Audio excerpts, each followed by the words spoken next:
Hello everyone, my name is Jen and welcome to the book Refuge and welcome to another recommendations video.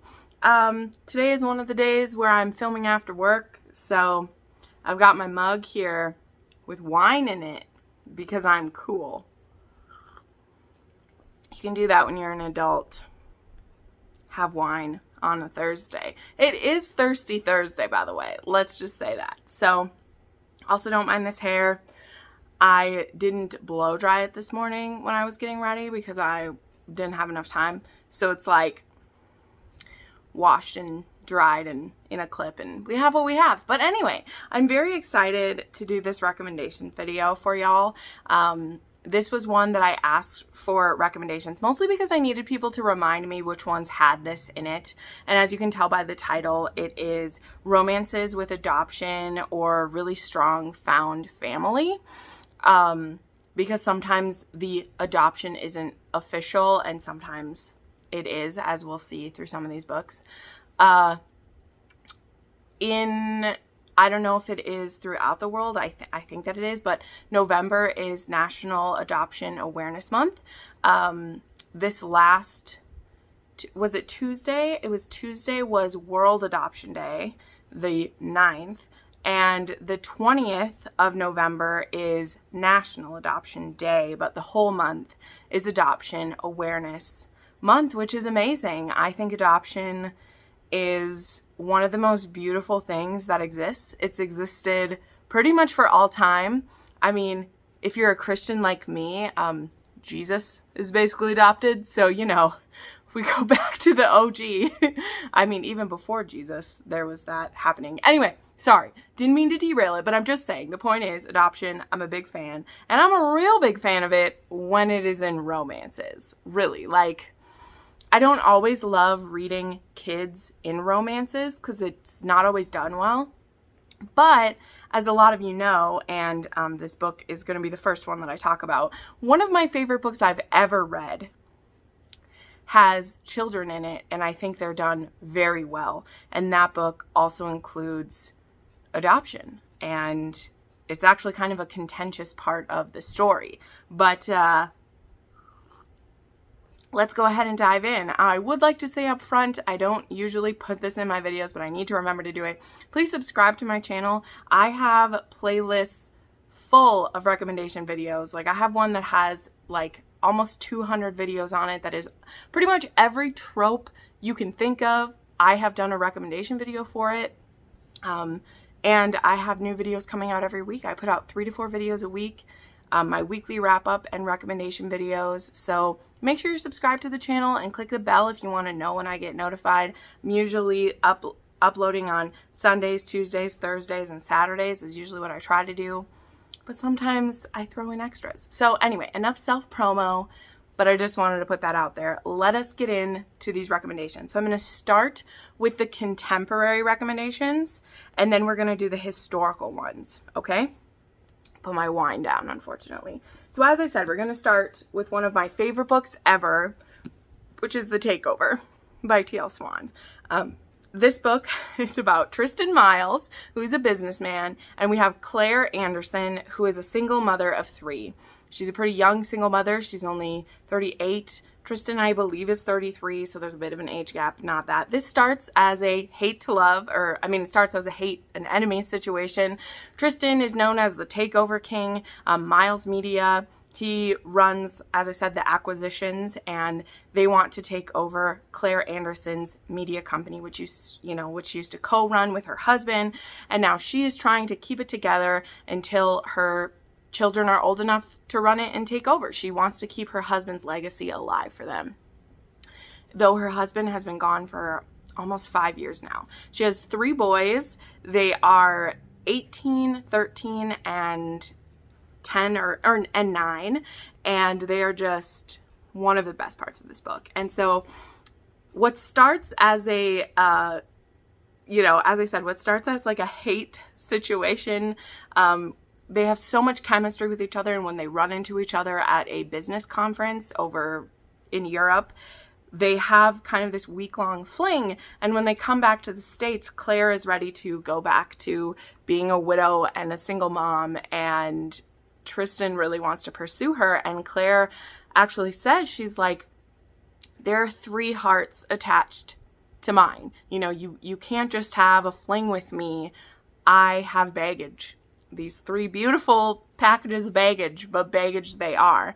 And what is absolutely beautiful, in which I don't consider a spoiler since this is a romance, is how Tristan goes about falling in love not just with Claire, but with her boys, to the point where he wants to make them his own.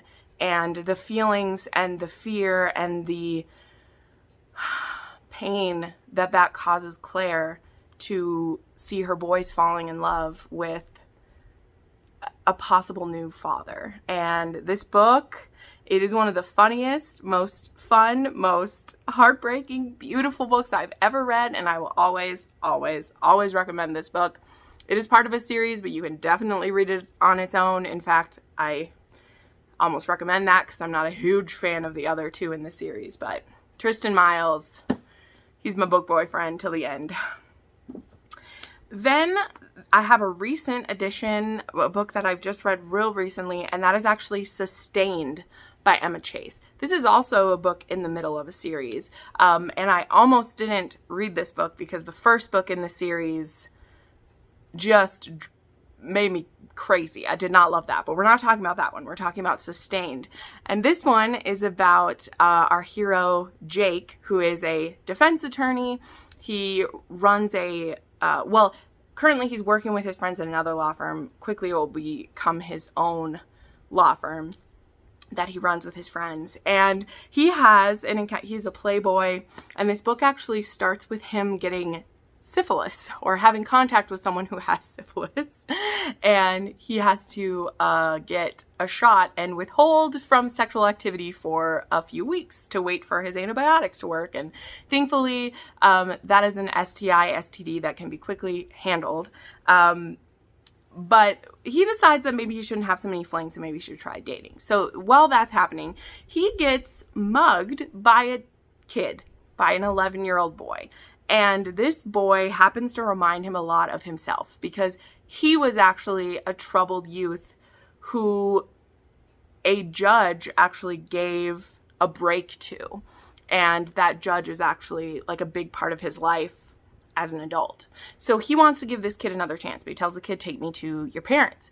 And so the kid takes him home with him, and Jake discovers that this young boy, I think Rory is his name, he is one of 6 children who are now orphans and are being taken care of by their aunt, who is only like 24. So she has kids that are 6 months to 15 years old that have been left to their aunt. And when I tell you that I felt for this book so much, I have a sister who has about to be 3 children, and I would not be the person who would be asked to take them, but I just felt for this heroine so much, because she's a woman who, she just dropped everything. You know, she dropped everything to take on all 6 of these kids. And by and large, they are good kids. They are going through some things, obviously, having just lost their parents. But Jake can't help but be sucked into their orbit of this family. But he's also like, this is gonna fuck with my life.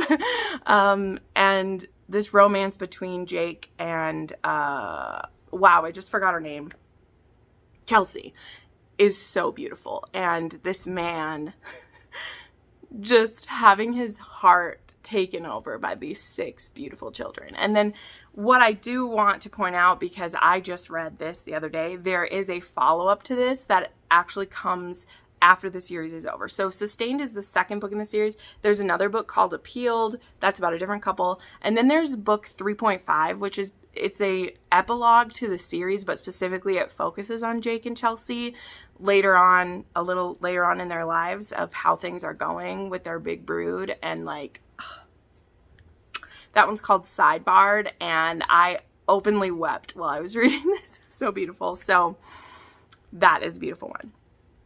Then, of course, we have to mention the Necessary Evils series by Onley James. These are the first 3. There's going to be 7 books in this series, but you can definitely start it now. Sorry, my ring light is not going to like these because these ones are shiny. Authors, this is why you should do matte covers for your books. I'm just saying. It's all for me why it should happen. But anyway, this series starts with Unhinged by Onley James. I've already said the name.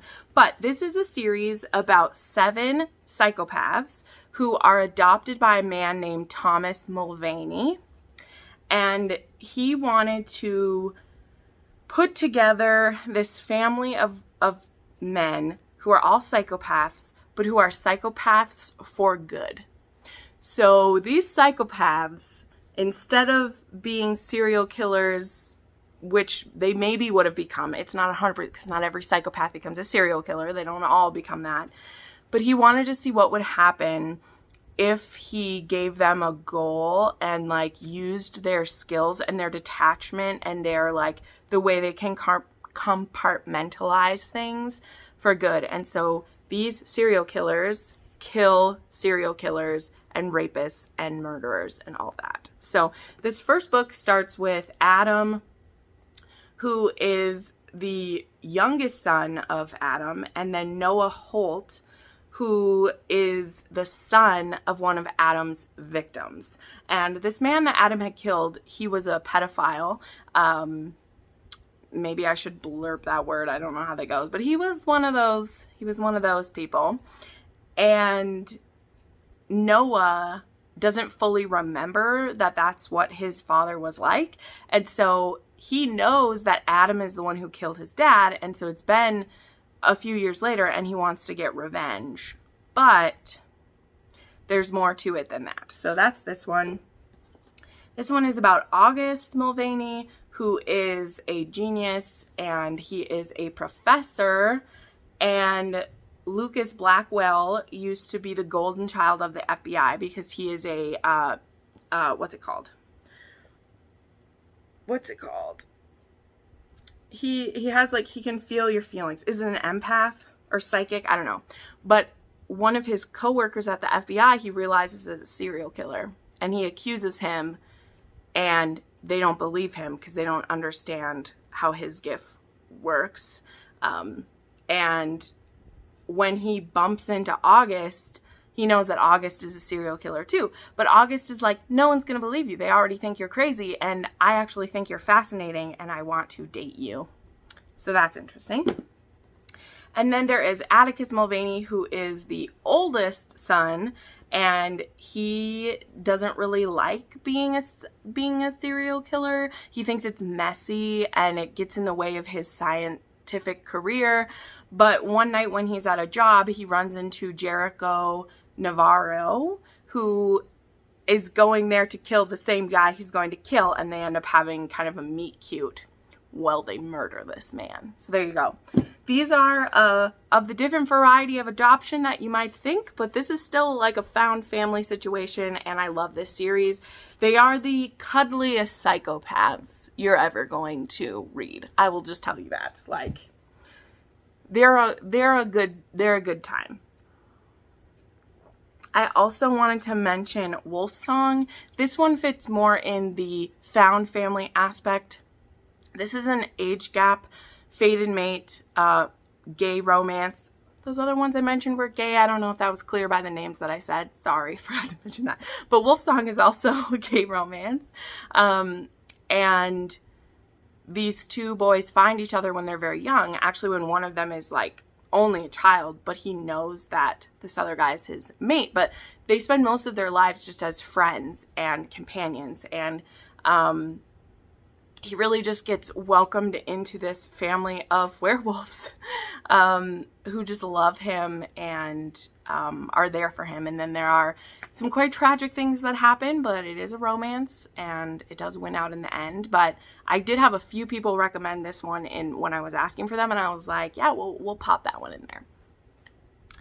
And then the last contemporary one that I wanted to mention was Inked in Lies by Gianna Darling. I don't actually have Inked in Lies yet. I will. I'm waiting for the female covers of those ones because I'm excited for it. But that book is book 5 in the geez, I just forgot what it's called.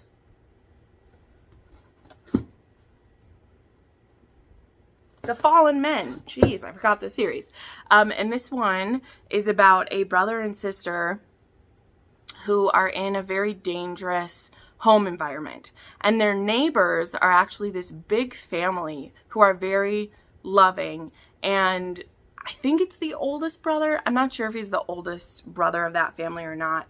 But he ends up helping rescue this girl and this boy when their family goes off the deep end. And they get adopted into this family. It's so beautiful. This is a lot of people's favorite book in the series. I mean, I still love Dead Man Walking the most, but this book is so good. I do recommend you read this series in order. I mean, I just do.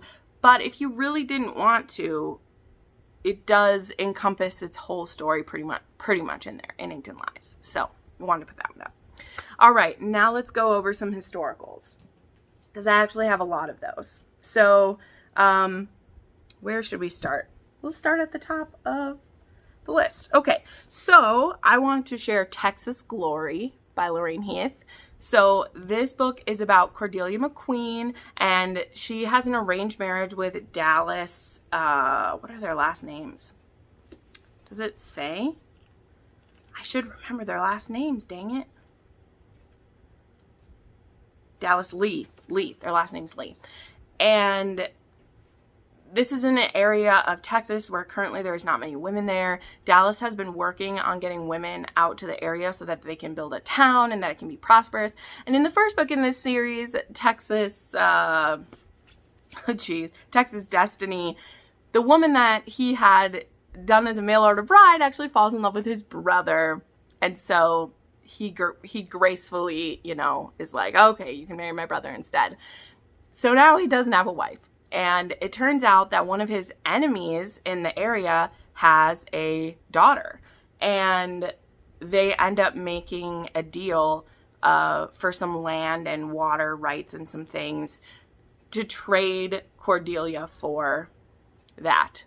And so this is an arranged marriage. So the reason this is in here for adoption is that there is a boy that we meet during this series that is kind of being treated as a prostitute by his father. And at a point in this story, Dallas takes him in and becomes his father. And it's really beautiful. And there actually is a novella at the end of this story that is about that boy. I actually haven't read that one yet. But trigger warning for this, there is a loss of a child in this book. Then, just really quickly, because it's not a huge part of the story, but I found it to be absolutely beautiful, so I wanted to mention it. And those are The Hellions of Havisham by Lorraine Heath. This starts with falling in bed with the Duke, and then the Earl takes all, and then the Viscount and the Vixen. Specifically, these two books, these boys were adopted by the is he the Marquess? I'm not sure. But basically what happened is that there's these boys that their parents die in a train accident, and they get adopted by this man who he's partially mad himself, because when he lost his wife with the birth of his son, that's what happens in this one. It's about that son. He is half a man. Like, he's considered crazy by a lot of people, but he holds on to be a good father for his son, even though, again, he's a little bit kooky, a little bit not fully there. And he also takes in these boys who also lost their parents. And they're all so grateful to him, and they know that they could have had such, like, worse lives if they didn't have him taking care of them. So I just wanted to mention this, even though that like isn't a huge part of this story. Like it's not a huge one, but it is. And also, I don't want to spoil this story if you haven't read it, but there is more to do about adoption in this one. And actually this one too. So you know what? I guess they do. But they're like story points, so I don't want to point out how it's adoption in those ones. But there is actually even stronger connotations of taking on a child that isn't yours, we'll just say. So then we have a Tessa Dare. This is another case of parents being lost, and that is Alexander Mountbatten is the guardian to these two little girls, and this of course is the Governess game. It's part of her Girl Meets Duke series. It's book 2, and our heroine is Alexandra, and so she's there to be the governess for these orphans, and you know, it's obviously, it's both of them taking care of these little girls, and these little girls are hilarious. So this one definitely has that. And I just love something about, I really love when a man is the guardian of specifically like little girls and just wants them to be happy, but also is completely baffled by them at the same time. I just really like that. So I want to mention that. Then I'm just going to put it out there that a lot of the books in Outlander have to do with adoption happening to different characters. I mean, starting back even in Dragonfly and Amber, right?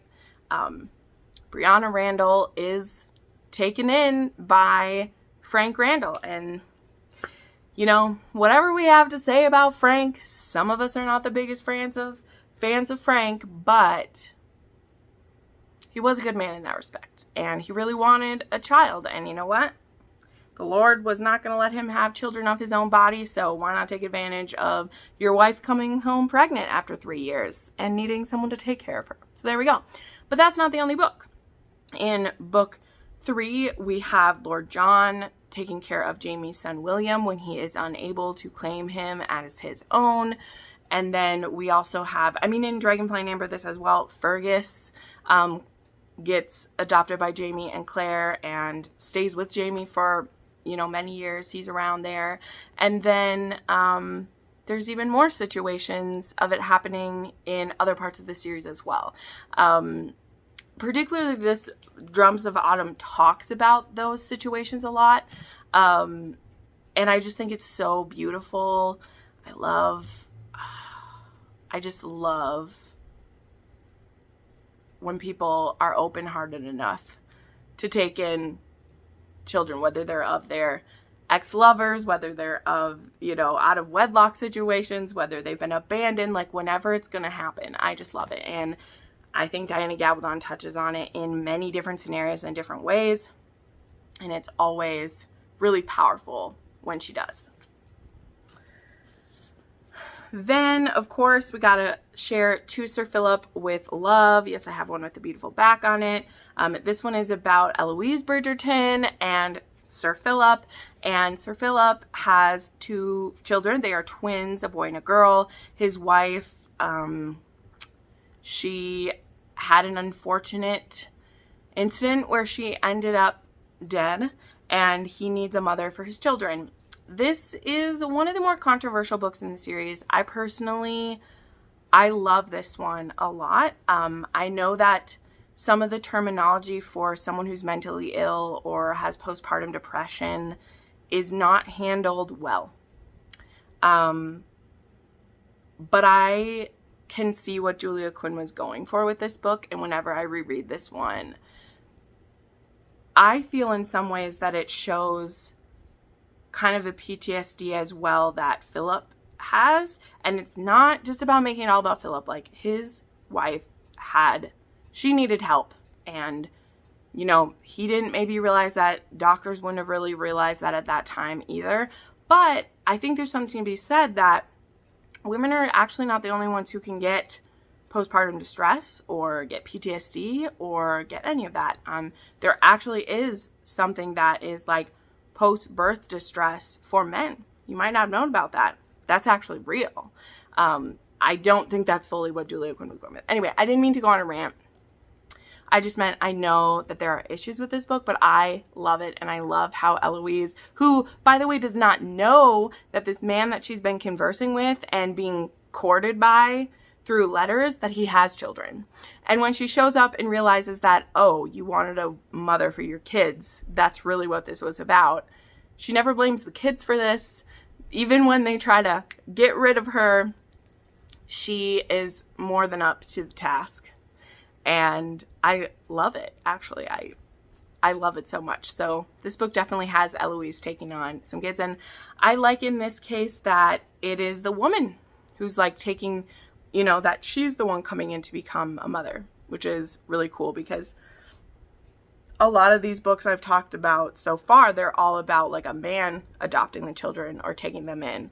And in this case, it's really the woman, like Eloise does not need to marry this guy. You know, she does not need to become the mother of 2 kids that aren't hers. But she does, and it's really beautiful. So I love that.